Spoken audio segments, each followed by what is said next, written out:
Friends, आप सभी का फिर से एक बार स्वागत है एयरमैन स्टडी पॉइंट पर। फ्रेंड्स, हम जनरल साइंस के क्वेश्चंस करेंगे, ठीक है, जो एसएससी एग्ज़ाम्स के लिए भी इम्पोर्टेंट है, जो लगभग हर एग्ज़ाम्स में पूछे जाते हैं। ठीक है, स्टार्ट करते हैं। हम देखते हैं पहला क्वेश्चन।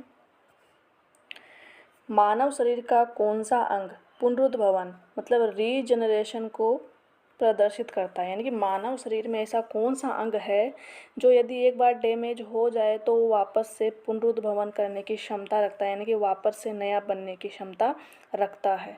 तो ऐसा कौन सा ऑर्गन है? वो है अपना लीवर। जो यकृत है उसमें क्या रीजनरेशन की क्षमता होती है, पुनरुद्भवन की क्षमता होती है। ठीक है, देखो स्प्लीन जो है इसको क्या कहा जाता है, इसमें क्या होता है? ठीक है, कमेंट में ज़रूर बताना। नेक्स्ट क्वेश्चन देख लेते हैं हम। मनुष्य के आंसू में कौन सा एंजाइम होता है? मनुष्य के आंसू में कौन सा एंजाइम होता है? Option number 1 amylase, option number 2 है यूरिएज, ऑप्शन नंबर 3 है लाइसोजाइम, ऑप्शन नंबर 4 है टाइलिन। तो इसका राइट आंसर क्या हो जाएगा? इसका राइट आंसर हो जाएगा ऑप्शन नंबर 3 जो है लाइसोजाइम। हमारे आंसुओं में, लार में, ठीक है, कौन सा एंजाइम होता है? लाइसोजाइम एंजाइम होता है। ठीक है, नेक्स्ट क्वेश्चन देखते हैं। हेनले का लूप संबंधित है, यानी कि जो हेनले का लूप है वो कौन से इनमें सिस्टम से, ऑर्गन से रिलेटेड होता है, संबंधित होता है? पहला ऑप्शन है उत्सर्जन तंत्र से, प्रजनन तंत्र से, तंत्रिका तंत्र से या फिर हार्ट से। तो इसका राइट आंसर क्या हो जाएगा? हेनले का लूप किससे रिलेटेड होता है? उत्सर्जन तंत्र से ये रिलेटेड होता है। ठीक है, जो ब्लड प्योरीफाई होने की प्रोसेस जो होती है आपने पढ़ा होगा। ठीक है, ऐसे होता है, बोमन संपुट होता है, फिर इससे एक नलिका निकली हुई होती है। ठीक है, ऐसे तो इसको तो कहते हैं बोमन संपुट कहते हैं। इसके अंदर केशिकाओं का जाल होता है, उस जाल को क्या कहा जाता है? ग्लोमेरुलस कहा जाता है, केशिका गुच्छ कहा जाता है। ठीक है, ग्लोमेरुलस या केशिका गुच्छ कहा जाता है।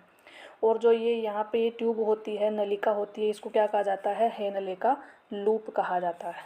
ठीक है, तो ये इसका राइट आंसर क्या हो जाएगा? उत्सर्जन तंत्र। नेक्स्ट क्वेश्चन देखते हैं।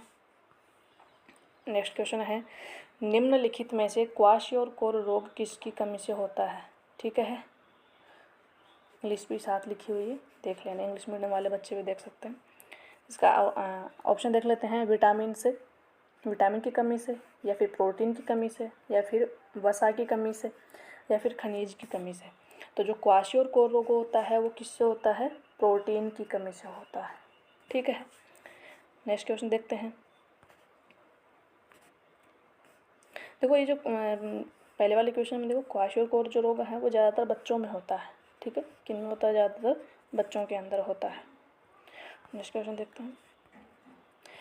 एक वयस्क पुरुष के लिए सामान्य हीमोग्लोबिन की मात्रा प्रति 100 ml रक्त में कितनी होती है? ठीक है, यानी कि एक जो वयस्क पुरुष, यानी कि वयस्क जो मानव होता है, स्वस्थ जो मानव होता है, स्वस्थ मनुष्य जो होता है, उनके 100 ml ब्लड में हीमोग्लोबिन की कितनी मात्रा होती है? ठीक है, तो ऑप्शन नंबर 1 है 11.5 ग्राम, ऑप्शन नंबर 2 है 12.5 ग्राम, ऑप्शन नंबर 3 है 13.5 ग्राम, ऑप्शन नंबर 4 है 14.5 ग्राम। तो इसका राइट आंसर क्या हो जाएगा? इसका राइट आंसर है ऑप्शन नंबर 4, 14.5 ग्राम। ठीक है, ये क्या होती है? 100 ml ब्लड में हीमोग्लोबिन की मात्रा होती है। ठीक है, इसे ज़्यादा होना भी हानिकारक और इसे कम होना भी क्या होता है? हानिकारक होता है। ठीक है, नेक्स्ट क्वेश्चन देखते हैं। गर्भाशय में विकसित हो रहे भ्रूण को किस संरचना द्वारा पोषण मिलता है? यानी कि माँ के पेट में जो बच्चा पल रहा है उसको, यानी कि बच्चा जो पल रहा है उसको फीटस कहा जाता है। ठीक है, फीटस कहा जाता है। उस फीटस को, इस भ्रूण को कौन सी संरचना के द्वारा पोषण मिलता है? ठीक है, तो एक नाल होती है, ठीक, जिसको अपरा भी कहते हैं। क्या कहते हैं? अपरा भी कहा जाता है। देखो ऑप्शन नंबर देख लेते हैं एक बार। ऑप्शन नंबर 1 है अंडवाहिनी, यानी कि फेलोपियन ट्यूब, दूसरा है गर्भाशय, तीसरी है प्लेसेंटा, चौथी है इनमें से कोई नहीं। तो इसका राइट आंसर हो जाएगा ऑप्शन नंबर 3। जो प्लेसेंटा है वो क्या होती है? माँ और बच्चे के बीच में पोषण का आदान प्रदान करने के लिए होती है। ठीक है, इसी प्लेसेंटा को अपरा भी कहा जाता है। ठीक है, अपरा कहा जाता है, जो माँ की नाभि से बच्चे की नाभि तक जुड़ी हुई होती है। इसी के द्वारा माँ और बच्चे के बीच में माँ से बच्चे के बीच में क्या होता है, पोषण बच्चे को मिलता रहता है। ठीक है, नेक्स्ट क्वेश्चन देख लेते हैं। मानव का मस्तिष्क लगभग कितने ग्राम का होता है? मानव का जो ब्रेन होता है, मस्तिष्क होता है, अप्रोक्स पूछा है कितने ग्राम का हो सकता है।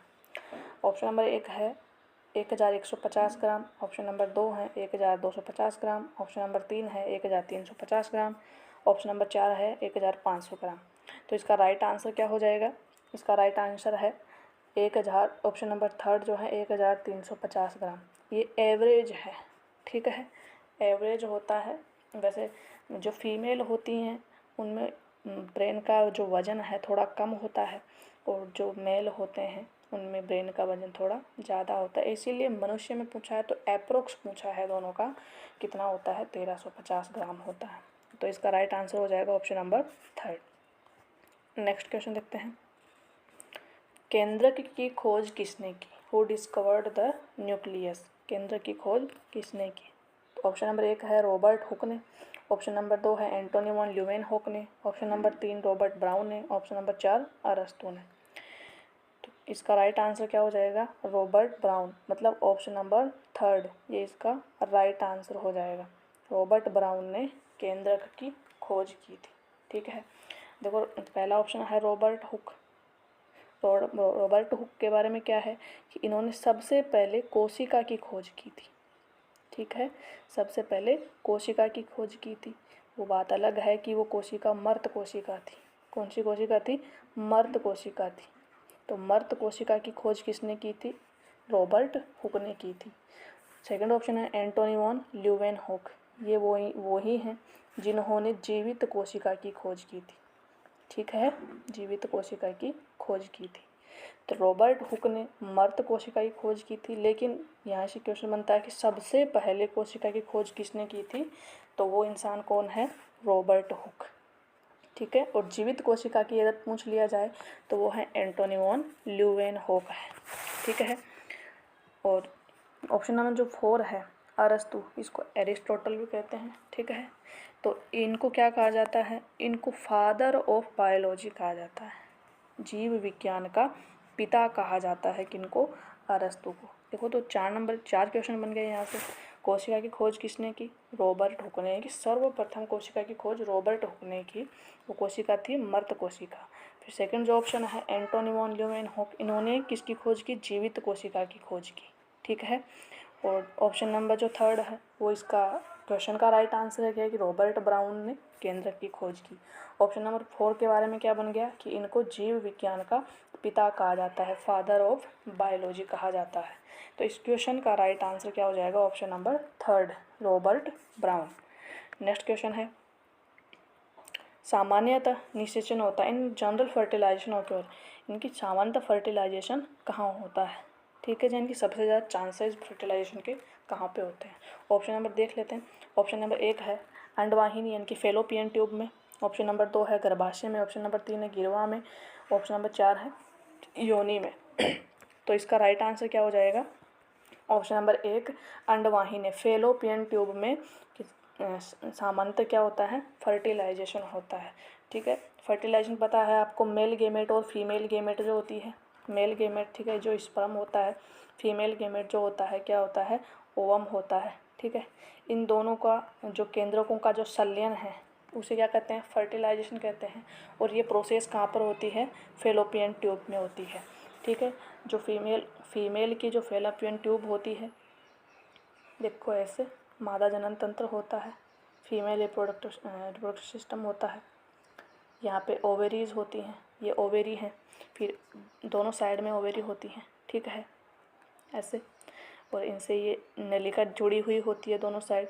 तो ये जो ओवेरी से जो नलिका निकली होती है इसको कहा जाता है फेलोपियन ट्यूब कहा जाता है। ठीक है, तो जो ओवम होता है किससे निकलता है? ओवेरी से निकलता है। ओवेरी से निकल के कहाँ पर पहुँचता है? फेलोपियन ट्यूब में पहुँचता है। ठीक है। अंडवाहिनी में पहुंचता है, इसको अंडवाहिनी, डिंब वाहिनी, फैलोपियन ट्यूब कहा जाता है, ठीक है। और जो फिर जो मेल गैमेट जो स्पर्म है वो वेजाइना के थ्रू किस में जाता है, फैलोपियन ट्यूब में जाता है। तो दोनों का संलयन यहाँ पे होता है, यानी कि मीन्स फैलोपियन ट्यूब में। तो इसका राइट आंसर क्या हो जाएगा, फैलोपियन ट्यूब या अंडवाहिनी, ठीक है। नेक्स्ट क्वेश्चन है, निम्नलिखित में से कौन सा अम्ल लाल चींटियों के डंक में उपस्थित होता है, ठीक है।